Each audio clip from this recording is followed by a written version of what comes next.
अझ धेरै काम गर्नुपर्ने छ भन्ने देखाउँछ।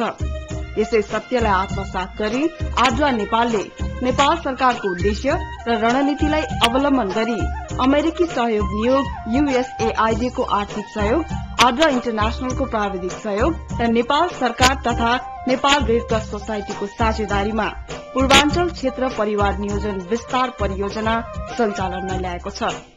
यो परियोजना पूर्वी नेपालको 6 वटा पहाड़ी जिल्लाहरूमा विगत 5 वर्षदेखि सञ्चालन भइरहेको छ। आद्रा नेपालले परिवार नियोजनका स्थायी तथा अस्थायी साधनको प्रयोगमा वृद्धि गरी अवांछित र जोखिमपूर्ण गर्भाधानलाई कम गरेर आमा र शिशुको स्वास्थ्यमा सुधार ल्याउने रणनैतिक उद्देश्य अंगीकार गरेको छ। यसका 3 वटा रणनीतिहरू रहेका छन्।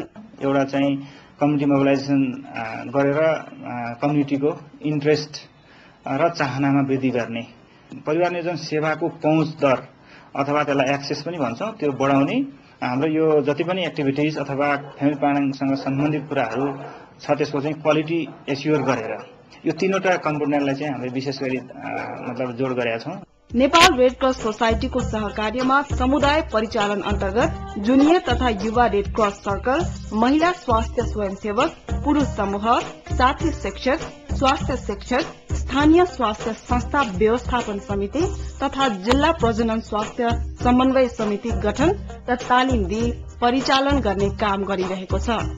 परिवार नियोजन सेवामा पहुँचका लागि आद्रा नेपालले स्थायी बन्दाकरण, नरप्लान, कपटी तालिम, चिकित्सक, नर्स लगायतका स्वास्थ्य कर्मीहरूलाई प्रदान गरेको छ भने ग्रामीण स्वास्थ्य कार्यकर्ता र मातृ शिशु स्वास्थ्य कार्यकर्तालाई परिवार नियोजन पुनर्ताजगी तालिम प्रदान गरेको छ। नरप्लान्ट र आयुषसिडी सेवाको विस्तार गर्नको निम्ति हेल्थ एसिस्टेन्ट, स्टाफ नर्स, अहेब, अनमीहरूलाई परिवार नियोजन सम्बन्धी इम्प्लान्ट राख्ने यानी नरप्लान्ट राख्ने र आयुषसिडी इन्सर्सनको तालिम दियौं। यसैगरी स्वास्थ्य संस्थाहरूमा परिवार नियोजन सेवाका गुणस्तरहरूलाई सुनिश्चित गर्न परिवार नियोजनका लागि आवश्यक सामग्री प्रदान गर्नुका साथै समुदायमा आधारित गुणस्तर सुधार कार्यक्रम कोप र 47 वटा स्वास्थ्य संस्थाहरूमा द्रुत गुणस्तरीय सर्वेक्षण सञ्चालनमा ल्याएको छ। यी सबै सुविधाहरू हाम्रो हेल्थ पोस्टबाट दिइरहेको छ। यस परियोजनाले युवा तथा प्रजनन उमेरका सबै पुरुष र महिलाहरूलाई लक्षित गरी परिवार नियोजन तथा सुरक्षित मातृत्व सम्बन्धी जानकारी दिने उद्देश्यले सूचना, शिक्षा तथा संचार सामग्री जस्तै पोस्टर, फ्लिपचार्ट, वाल चार्ट जस्ता सामग्रीको उत्पादन, वितरण तथा प्रयोगमा ल्याएको छ। नेपालमा व्याप्त अन्धविश्वास, राजनैतिक अस्थिरता तथा बन्द हड़ताल जस्ता चुनौती सामना गर्दै आफ्नो परियोजना सम्पन्न मात्र होइन परिवार नियोजन सेवा सम्बन्धी धेरै सुधार समेत ल्याएको छ।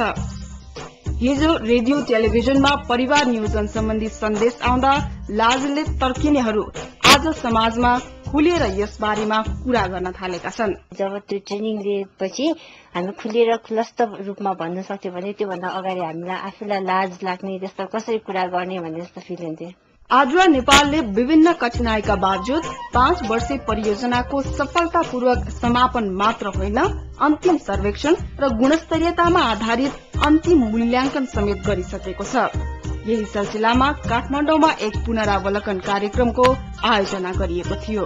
अन्तिम सर्वेक्षण तथा मूल्याङ्कनका लागि जिल्ला भ्रमण पश्चात पुनरावलोकन कार्यक्रममा आफ्नो राय दिँदै I like to thank the evaluation team. In summary, overall, they suggest that the quality of health facilities have improved significantly in of counselling.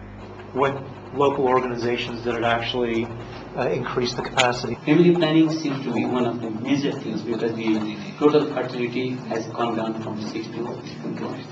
शुरूआतको सर्वेक्षण अनुसार परिवार नियोजनका साधन प्रयोगकर्ता 44% रहेको थियो भने परियोजना सञ्चालन पश्चात सो संख्या बढेर 53% पुग्नुका साथै प्रजनन दरमा समेत कमी आएको छ।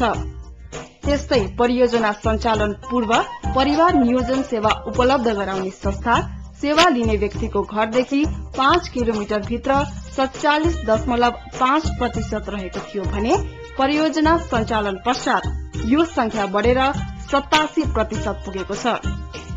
यस परियोजनाको उपलब्धिहरूलाई मूल्याङ्कन र पुनरावलोकन गर्दा उल्लेख्य सुधार हुनुका साथै परियोजनाको मुख्य विषयवस्तुहरूमा दिगोपनाको प्रचुर सम्भावना रहेको समेत पाइयो। त्यस्तै जिल्लावासीहरूमा बढ़ीमा 2 सन्तान मात्र जन्माउनुपर्छ, छोरीको महत्व छोरा समान हुन्छ, 20 वर्ष पहिला विवाह गर्नु हुँदैन, 3 देखि 5 वर्षको अन्तरमा बच्चा जन्माउनुपर्छ, परिवार नियोजन र गर्भवती महिलाको हेरचाहमा लोग्नेको सहभागिता हुनुपर्छ, बच्चा जन्माउँदा पुरुष महिला दुवैको सल्लाह हुनुपर्छ भन्ने भावनाको विकास हुनुका साथै साधनको महत्वका बारेमा समेत उल्लेख्य परिवर्तन आएको छ।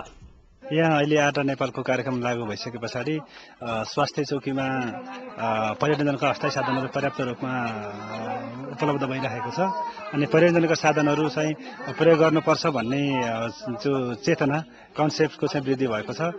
घर आँगन गाउँ टोल छिमेक पूरा समुदायमा बढ़िया किसिमको सुधार यते।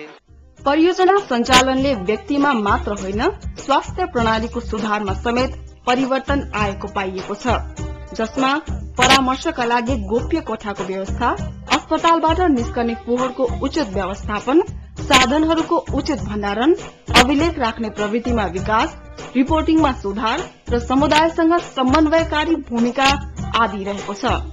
आद्रा नेपाल परियोजना सफलतापूर्वक सम्पन्न गर्नका लागि उल्लेख्य सहयोग गर्नुभएकोमा दात्री निकाय, सरकार, साझेदार, समुदाय लगायत सबै क्षेत्रलाई हार्दिक धन्यवाद ज्ञापन गर्दछ। Thank our donors from USAID, our staff and government. We would like to thank you for your cooperation. जसको सहयोग बिना परियोजना सञ्चालन, परिवार नियोजनका साधनको प्रयोग दरमा वृद्धि र मातृ तथा शिशु स्वास्थ्यमा सुधार ल्याउन सम्भव थिएन।